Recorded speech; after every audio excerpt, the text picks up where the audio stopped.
All right, so this is going to be really good. We're going to talk about the need to connect the dots, between food and well-being and the opportunities to help eaters access healthy foods that meet their needs. So joining me, we have Lindsay Waugh of the Sprouts Healthy Communities Foundation. Please give her a round of applause. Dr. Dariush Mozaffarian, who is a cardiologist and the director of the Food as Medicine Institute at the Tufts University in Boston, Massachusetts. Give him a round of applause. Claire Babineaux-Fontenot, who is the CEO of Feeding America, and if I butchered your name, you'll correct me. And give her a round of applause. And Nira Goren, who is the head of Health Information Quality and Food as Medicine at Google. Give her a round of applause.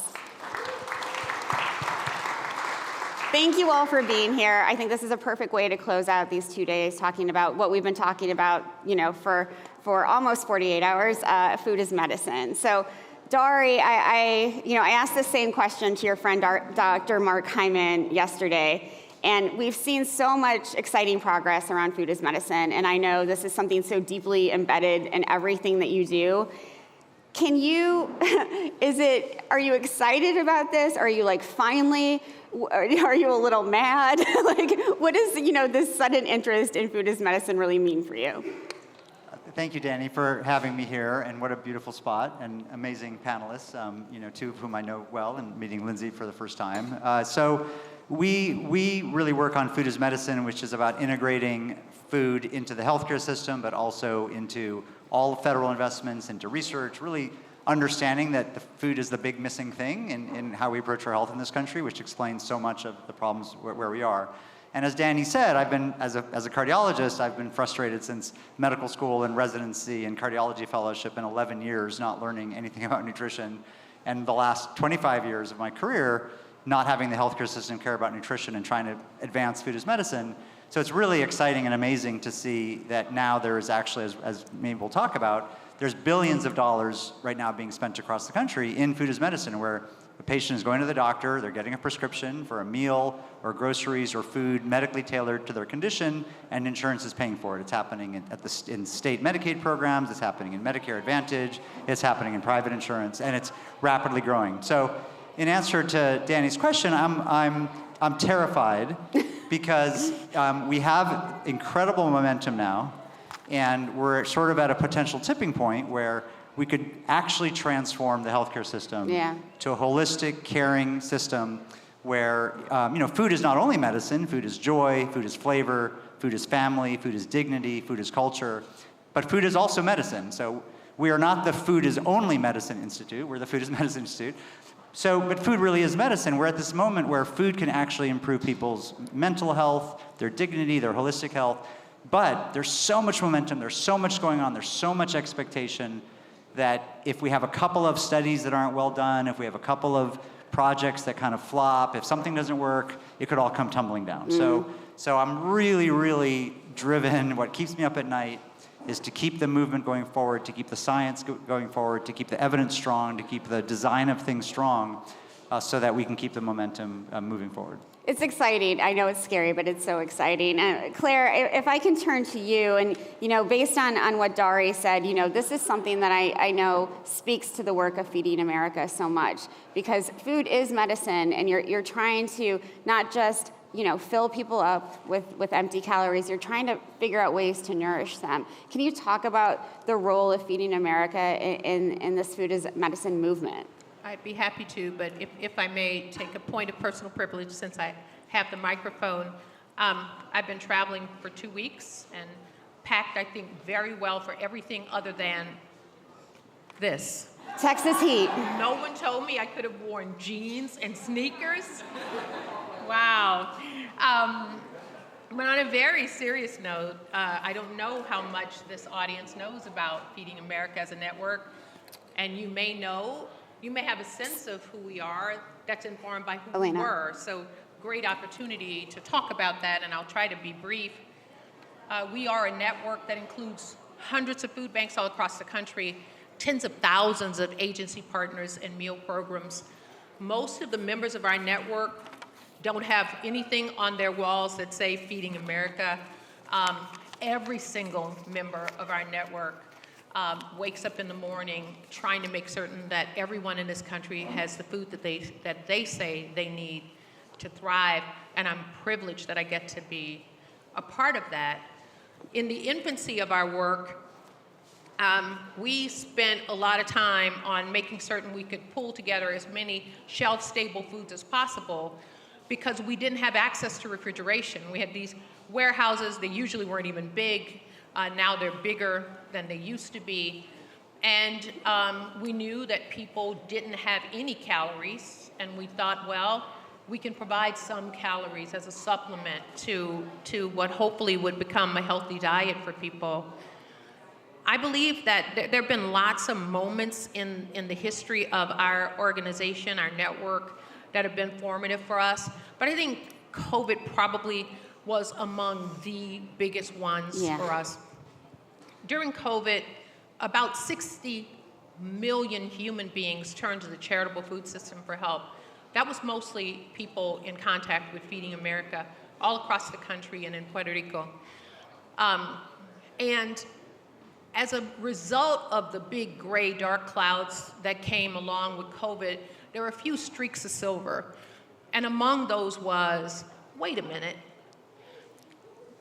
if 60 million people are making contact with us, isn't it incumbent upon us to make that contact as meaningful as we possibly can? And our answer was yes, and we've been working hard to make it clear that that is our answer. So we had already been on track to increase the nutritional density of the food that we provide. We'd already been putting in place some capacity building, like putting in place refrigeration. We've doubled down on that. Over 70% of the foods that Feeding America provides throughout its network would be considered foods to encourage. And then during COVID, we also saw what I knew was going to be true, and I was horrified. You know, you ever not want something to be true, but you kind of know it will be? We knew that whatever it was that would happen with COVID as a medical challenge, that people experiencing hunger were going to be the hardest hit by it, and in fact, they were. We also know that people experiencing hunger are far more likely to struggle with the chronic diseases for which nutrition is such an important part of the prescription. So we've been working at, so what does it mean to be us? What does it mean to get to touch all of these people? And what if we actually dedicated a significant part of the work that we do to focusing on that group of people who are in fact battling chronic diseases? What kind of partner could we be? So that's work that's in flight. I don't know that it'll ever be done. I hope maybe one day it won't be necessary. But today, we have an infrastructure that's unrivaled, and we're leveraging that infrastructure. We have relationships that, like you were describing before, we work hard to make certain that there are, in fact, screenings that ask people who are food insecure, who are showing up with chronic diseases in medical facilities, whether or not they are food insecure. And if they are, we try hard to be a part of that prescription that helps them to get the nutritionally dense food that they need. And in fact, right before coming here, I was still in Texas, but I was in Fort Worth, Texas. And I actually got to personally prepare foods that I knew, and it felt great because I knew that those healthy foods that I was preparing were actually going to be going to people who were participating in a food as medicine initiative by that food bank. And that's happening all across the country with Feeding America food banks and with others. Thank you so much, Claire. And you know, the relationships that you've built are so strong, and one of them is with Sprouts. And I'm hoping, Lindsay, you can talk about, you know, this long-standing relationship you've had with Feeding America over the years. Yeah, absolutely. And I want to just start by saying, Claire, thank you so much. You know, the message that you shared today was so relevant and so on point, and that distinction between food banks providing calories versus food banks providing nutritional density, I think is something that we're seeing in a shift. And, you know, for Sprouts, you know, for those of you who may not know us in the room, we operate across 24 states. We have about 430 to 40 stores, growing very fast. And the key to what makes Sprouts so special is that produce is at the center of our store. And so Feeding America is actually our largest food rescue partner. And at the store level, we have what we call green leaders. So they're individuals in our produce department that are trained. So we're calling produce every day. So it's not once it's already turned over, but it's like right at that moment where the produce is ready now. And we've been able to establish a network of over 400 hyper-local Feeding America affiliated organizations, and those organizations are able to pick up every other day from our stores. And so what that means is that we are able to turn around that produce, bring it into the Feeding America partner network in a way that we would never be able to do it as a company of our size in such a real-time way. And so I can attest to the power of the partnership, and I can also say on the Sprout side, we have about 250 million pounds of food that goes into our network each year, which is about, 250,000 meals that we're able to provide. And what makes us unique in the work that we're doing, what I've heard from some of our local partners is that Sprouts is contributes the largest amount of fresh produce into the food bank networks. And so, that's exciting. That deserves a round of applause. Thank you. And I'll just add one other comment, because the work that we do in the stores is one piece, but the other side of it is the work that we do in the community. And so through our Sprouts Healthy Communities Foundation, we have a deep commitment to place-based community development. So what that means is that in the areas that we operate, and also the areas where we don't, right? That's a big distinction. So those remote areas of the states that we're in that need access, we're paying attention to how we can bring not only fresh food, but also nutrition education by investing into those nonprofits that really are poised and ready to lead big work in the communities that they're in. And so these types of networks and the ones that are formulated here are really, I think, a powerhouse in the work that we're able to do. Yeah, thank you. Nira, I want to switch gears a little bit, but not really, because we're still talking about, the need for access to healthy, affordable foods. But at the same time, along with that, eaters need better information. They need better communication, and to make these choices. But there's so much disinformation out there, and I know this is something so dear to your heart and to Google. To make it easier for us all to access better information. Do you want to talk about that? Yeah, absolutely. Is that on? Yeah, great. Thanks, Danny, and thanks for having me here. Always. This is great, and great to be on the panel with all of you. So information, as I think all of you know, is core to Google's mission. And the health mission at Google is to help billions of people be healthier. And so about a couple years ago, it became pretty clear that we really needed to think about food as medicine as part of our health program at Google, and really what Google can bring to the table in this really important movement. And when we took a step back and kind of thought about that, one of the ways that we think about constructing programs at Google is to always think about our users. And Google's users are the general public. So we thought about the user journey for your everyday person, and really thought about it in terms of 3 key steps. So the first, information, as Danny was talking about. Do you have the evidence-based information around nutrition to know what to eat to be healthy? And that is really a critical first step. And I'll come back to that in a second, but I just want to touch on the fact that we also agree that a second important step is around access. Because even if you have the information and you know what to eat to be healthy, if you don't have access to be able to obtain that food, then you're not able to complete the user journey. And the third step of that journey is around agency, meaning culinary agency. So if you know what to eat to be healthy and you're able to access that food and you have that food in your kitchen, do you know how to put that together into a healthy meal? So do you have the culinary skill set to actually complete the journey and nourish yourself with nutrient-dense food? Coming back to the first pillar around information, we know that 3/4 of the public turn to the internet first for health and wellness information, and that nutrition is a very highly queried topic. Unfortunately, about 50% of the information online in nutrition is misinformation. And so navigating kind of that sea of information, what's high quality, what's not high quality, what's evidence-based, why are these two different institutions saying conflicting things, is really something that we wanted to help make better. And so that has been something that we've been working on for a long time in terms of health information quality and how to improve the information that people are accessing when they come to Google or YouTube and ask questions about health online. But one of the things that kind of coincided with the boom of the food as medicine movement was also the boom of generative AI. And so we've been thinking a lot about how to improve nutrition information quality, but also at the same time be leveraging generative AI.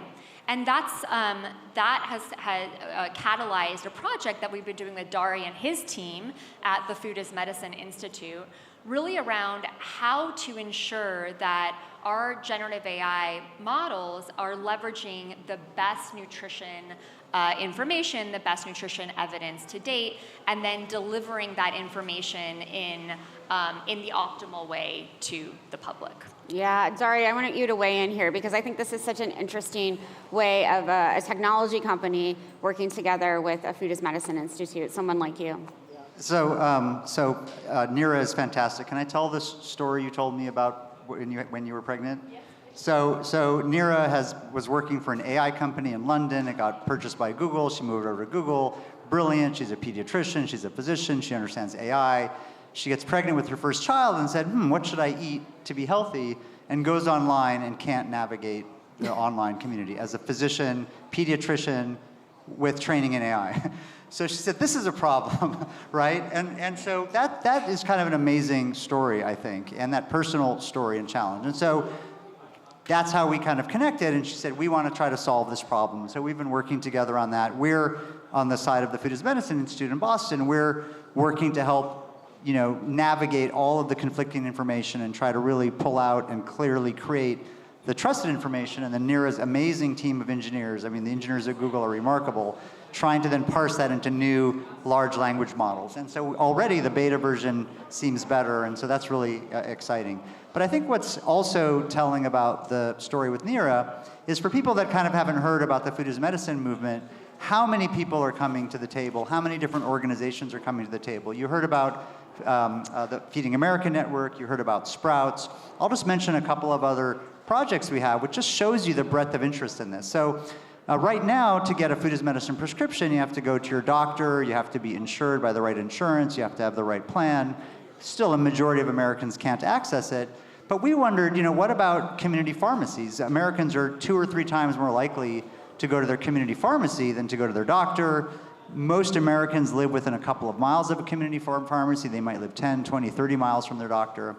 And we said, what if you could go to your pharmacist who's already screening your blood pressure, screening your cholesterol, maybe giving you a vaccine, doing other things, and they could screen you for diet-related conditions and food insecurity or nutrition insecurity and identify you and say you are eligible for a produce prescription program.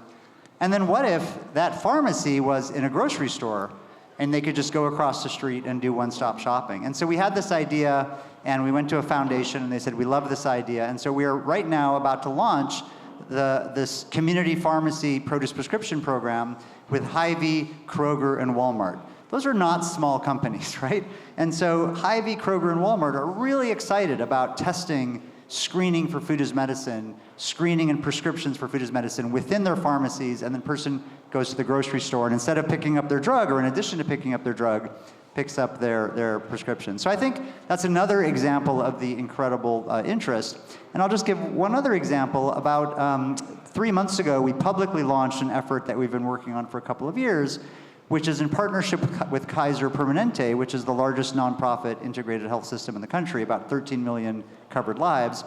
We launched a new national network of excellence in food as medicine, which is bringing together some of the biggest payers around the country, the biggest insurance payers. So CVS Health, Elevance, many of the Blue Cross Blue Shields, and others, including also some government payers, who are all trying to come together and say, we want to advance food as medicine, but we have to convince the business side of healthcare. How are we going to convince the business side of healthcare to do this?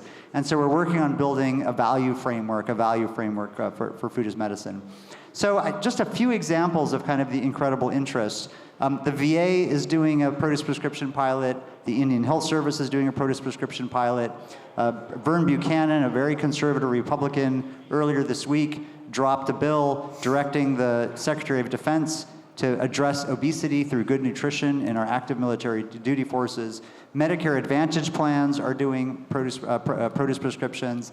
16 states are now doing food as medicine. This is really an incredible movement. And so what's kind of exciting about this is right now we have a vicious cycle in our food system. We have crops that get processed to unhealthy foods that cause disease, that suck money out of people's pockets, suck money out of our economy, suck money out of employers through paying for healthcare premiums, crush our federal budget. A third of the federal budget goes to healthcare spending now.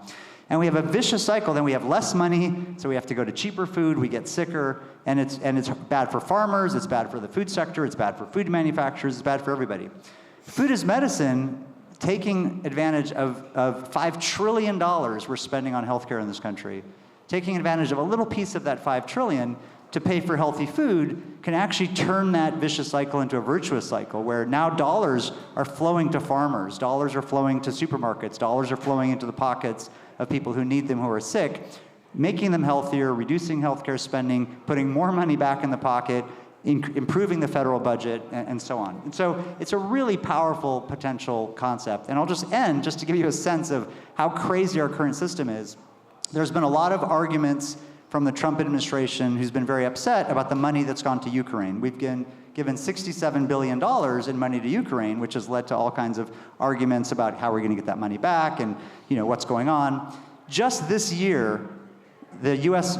federal government is going to spend $200 billion, 3 times what we've given to Ukraine since the start of the war, on direct medical care for diabetes, which is a disease that's entirely preventable and reversible through good nutrition. So where is the real war? The war is in our shores. The expenses in our shores. Americans are dying every week because of poor nutrition. That's the battle we have to be fighting and focusing on. Thank you for putting it all. Thank you for putting all of that into perspective. It's really helpful. I want to talk, we talk about food as medicine as helping people later in life, right? It's when they're experiencing these chronic diseases that are really devastating. And I want to switch a little bit and talk about how we can teach people, teach young people, teach Gen Z, teach Gen Alpha about food as medicine so that they don't have to experience what so many of us in this audience and around the country are experiencing. So, Lindsay, I know this is something very important to you, educating healthy young eaters. Nira, YouTube and influencers is so part of this. Dari, you work with students. Claire, families are coming to your facilities and the organizations you work with who want their young children to grow up differently. So I'm hoping you can all address this need for helping young folks from the very beginning. Claire, I'll start with you. Yeah, I'm happy to do that. And if I may, I'm concerned that we'll run out of time and I won't say this, and I want to make something real clear about where Feeding America stands on these efforts. There's been a flaw in philanthropy. Well-meaning, virtuous people who go into communities and are extractive with black boxes and tell them what they should want. We spend a lot of time talking to people experiencing hunger and asking them what they do want. And I'm not surprised to learn that they know the difference between a Snicker bar and lettuce. They do. But we sometimes act as if they don't. Right. I don't think what they need is for us to lecture them on the value of nutrition, but that's different than suggesting that there's not a need for people to be educated on what's most nutritionally dense. And we get those things twisted sometimes. We're a strong proponent of investing in that understanding. We're strong proponents of investing in that for children from the very beginning. So we have community gardens, we have activations all across the country with children. that not only provide opportunities for them to have an academic understanding of nutrition, but also to have a tactile one.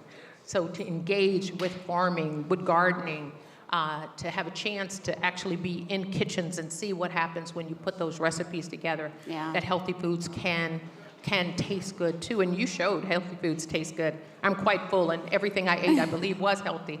So I think all those things are important, but as I said, just making certain that we don't make assumptions, and instead we engage these communities actively. And when we've done that, it has just been powerful. We don't have to tell people things that they know. Yeah. But we do need to resource the things that they need. Yeah. And I want to make certain that that's what we do. And that one last point related to that, I am deeply concerned that while on the one hand, I'm so excited that we're talking about food as medicine, I'm hearing lots of talk about restrictions on choices for people experiencing hunger, especially. And that's not the thing that we're proponents of, especially when you don't replace it with something. So if we have a system that says you're gonna only be able to access these foods, and those are the foods that are most expensive, and we're not gonna give you more resources in order to buy the foods that you need, that's not gonna work. So we've gotta come to tables at a systems level and make certain we're not just playing whack-a-mole, right? And that at the center of those tables and the owners of the table are the people who are most going to be impacted by it. Absolutely. Lindsay, I want to turn to you next because of the work you've done with the Feeding America, because of the work that is so intrinsic in the Sprouts Healthy Communities Foundation to work with children. Can you address how we can sort of stop these problems before they start? Sure.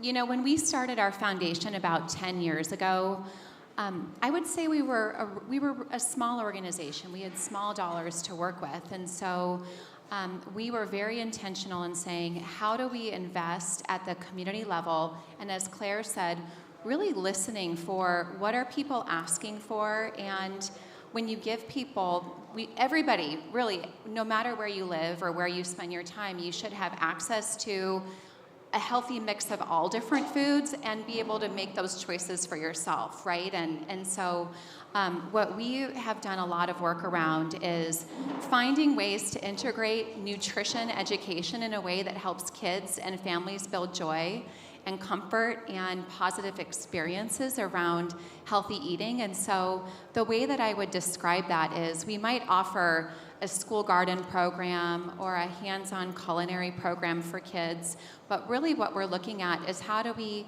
address access, knowledge, confidence, and desire across that child's aging. So in second grade, for a child, I know you have, young kids, that's getting them curious and trying different textures. We sometimes use the term as a society of, oh, that child's picky. Well, actually, that child is a super taster, and many of the chefs that are out there, and successful today describe themselves as picky eaters when they were young because they had a more sensitive palate. So how do we think about, getting those littles, being proud that they are trying things and they taste different. And then when they're in fourth and fifth, attaching it to academic outcomes, like getting kids reading ready, which we don't talk about it in this space or not, but having literacy present across, the child's lifespan is what will impact their outcomes, when they go for employment and future education. And so how we connect the positive garden experience with literacy, with STEM, and then as they continue growing older, building those skills that, the best thing that you can teach a child, as long as they have access in their home, so you have to address food access as well, but when you can open up that cupboard or open up your refrigerator and do what many of us can do and just scan and pick something and know how to make a meal with it or know how to make a snack, that's the distinction between being able to pick up something that's healthy versus having to grab something that's ready-made. And so we've been at it for 10 years, and I think the thing I'm most proud of now is that we have kids that started in our programs in 5th grade or 4th grade that are now studying at college and pursuing careers that are in this space. There were a few that were here earlier yesterday when we were speaking, and that's that systems change that we're hoping to create. It's so inspiring. Yes, round of applause, please. So, Nira, based on what Lindsay's been talking about, kids need information. They're getting it from YouTube. They're getting it from Google. We talked about the need for better information, but can you talk a little bit about the role of influencers in this space? Yeah, absolutely. And I just want to, so much of what Lindsay said, it really resonates. I have a 7-month-old who's just starting on solids. He's here in Austin with me. And just that critical taste window is so important. And I feel that strongly as a pediatrician and also as a mother, and just how important it is to be introducing those tastes really early. At Google, so far I've talked about information, which is really about the message and getting that message really right. But another thing that we really think about across Google, but particularly at YouTube, is the messenger, and that the message is just as important as the messenger. And we think about that particularly with our creators. And my colleagues over at YouTube have done a really great job really thinking through how to educate creators in this space, and particularly our kids and family creators. And we actually, held a session with creators in that space who are building content for kids and families. And again, we have millions of families tuning into this content on YouTube every day. So when you think about meeting people where they are and really getting those eyeballs on this content, and then having them digest that, for lack of a better word, and then bring that into their home and think about how they're cooking with their children, what they're eating at the dinner table, and then having a conversation around the dinner table about that. There's a huge opportunity that we have in the creator space. And the session last year was really great. Dari was a part of that, and thinking through how to provide that education to these creators. The feedback was great. I think there's a lot more that we can actually do in that space, particularly in what we think of as our agency pillar, which is around that culinary skill building.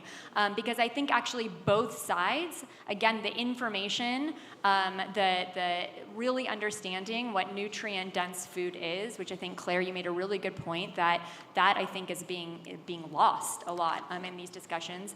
But then actually saying, okay, well, I know what it is, but how do I do it? Yeah. How do I bring that into my home and really build these skills with my children? I think there's a huge opportunity there that we are definitely planning to incorporate into our program. Such a huge opportunity. Thank you, Dari. So I don't have a lot to add to the eloquent comments because I agree with everything that was said. So I think I'm going to get at your question with a slightly different angle about why it's so critically important to focus on children and on pregnancy and on mothers and on fathers and really raise the next generation correctly. One of the big, obvious, visible manifestations of our nutrition crisis is overweight and obesity. It's not the only manifestation. We have poor gut health, we have allergies, we have autism, we have diabetes, we have cardiovascular disease, we have cancers, autoimmune diseases, a lot of other stuff outside obesity. Obesity is only one manifestation, but it's the most obvious, visible one that people think about a lot. And so I just want to share some crazy science about the obesity epidemic that people may not realize and explain why it's so important to focus on our children. So first, the obesity epidemic is new. I graduated medical school in 1995. We were talking about eating disorders when we talked about nutrition. There wasn't an obesity epidemic in 1995. So this has happened in just the last 30 years in our adult lifetimes, not over 100 years or not over 50 years. So what's changed in 30 years? So one really important thing for people to know is physical activity has increased in the United States over the last 30 years, not decreased, by all kinds of measures, whether you measure people's self-reported activity, you look at carefully measured biochemical measures, you look at gym memberships, people running marathons, anything you look at, physical activity has increased in the United States over 30 years. It's still poor, we're not where we need to be, but it's not gotten down, so it's not the cause of the obesity epidemic.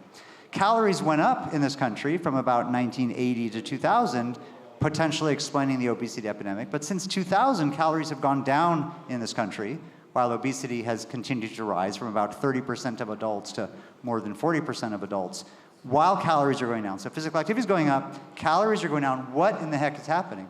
What's happening is our biology, our physiology is changing because of the food that we're eating, because of the ultra-processed foods, because of epigenetics, which is mother's risk, father's risk being passed on to babies through microRNA and methylation and other things. Our thermogenesis is changing. Thermogenesis is your fat giving off heat, like hibernating bears give off heat so they don't die in the winter through brown fat. Humans have brown fat, humans have beige fat. What we eat is changing our beige fat and brown fat in our thermogenesis. Our microbiomes are changing, have changed probably dramatically from 30 years ago, and microbiomes, guess what, are passed on from the mother to the child. And so we have set up a vicious cycle where now we have sick generations of parents, fathers and mothers, transmitting that risk to their kids. And this has been well established in animal studies. If you raise a baby in the womb in an unhealthy environment, that baby's kids will have higher risk of obesity, let alone the baby itself, even in the same environment. So our environment is an issue, but our passing on of risk is an issue. So we really, really must focus on healthy parents and healthy kids to get out of this vicious cycle. And I just think that I wanted to share this with everyone because this isn't, we're not all gluttonous and overeating and being hooked on food in our brains and eating because it tastes good. Our physiology has changed. And so we really need to go back to food that's healthy and wholesome and natural to kind of reverse this cycle and really focus especially on the first 1,000 days of life and our next generations. Absolutely. Thanks, Dari. You can give a round of applause. Before I ask each of these panelists to give a call to action, because I think it's really important with this panel, I misspoke before. We have 3 more conversations, really good ones, left after this one. I'm going to blame the heat. I'm going to blame Raj Patel for inspiring me and making me cry. But I wanted to remind people to stay in the room. We have really great conversations happening after this one. So call to action for this audience, Claire. Be the change. I'm not the first to say it. I know, but let's be about it. A quick point, my mother, my grandparents on both sides were sharecroppers. Neither of my parents had the privilege of graduating high school, and my parents were the change. I didn't have to grow up and read in a book about hunger in America for children because I'm one of 108 children. And my parents understood that it's here, and they decided to do things about it. When you think about what the face of hunger looks like, sometimes when I have the opportunity, I say, well, okay, so look here. This is one of those faces, but we are not a monolith. And we should not be defined by our want, but instead by our capability. So be the change. You've got more power than you use, as do I. I'm going to keep trying to use mine. Please use yours. Thank you. Dari. So we really are at a potential tipping point after COVID, after President Biden held a White House conference on hunger, nutrition, and health in 2022, food is medicine movement, the food sector kind of paying attention, Secretary Kennedy and the Trump administration, whatever you think of their other politics, talking about making America healthy again and that we have an urgent diet-related crisis. We really are at a potential tipping point. And so my call to action is we are not going to change this through individual behavior alone and all of us individually trying to fix things. We have a broken system. 14 out of 15 adults in the United States have one or more metabolic risk factor. 14 out of 15. The system is broken.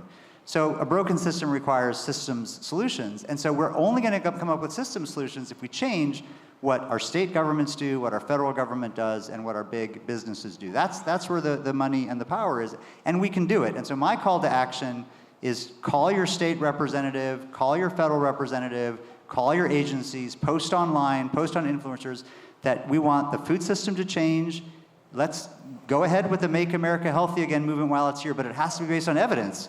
It can't be based on random things like changing seed oils to beef tallow. That's not really probably the best approach to making America healthy again. We have to deal with ultra-processed foods, and we have to really dramatically increase the availability of healthy, minimally processed foods for everybody. So this is a moment that if you talk to your elected officials, talk to your business leaders, or if you're a business leader or elected official yourself, we can actually really move the needle in a few years. Thank you, Dari. Lindsay, my friend.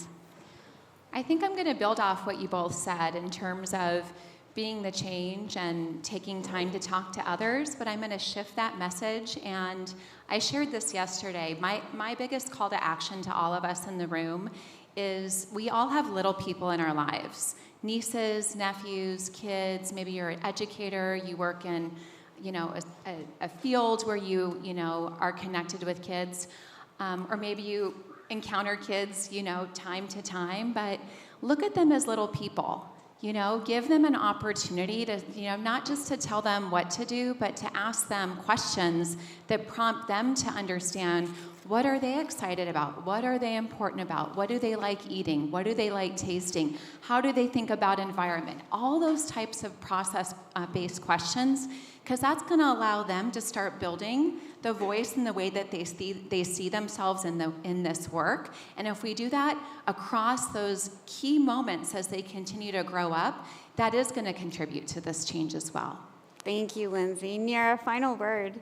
So many good call to actions here. I think, from Google's perspective, we build products for everyone, and I think that in terms of the food as medicine movement and nutrition and information quality, generally speaking, really seeing that consumer demand for evidence-based information and then allowing us to respond to that, but really putting that out there and asking for it is going to be really critical to us continuing this movement towards high-quality information.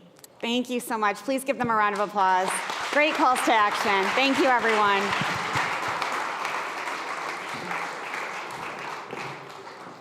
Thank you so much.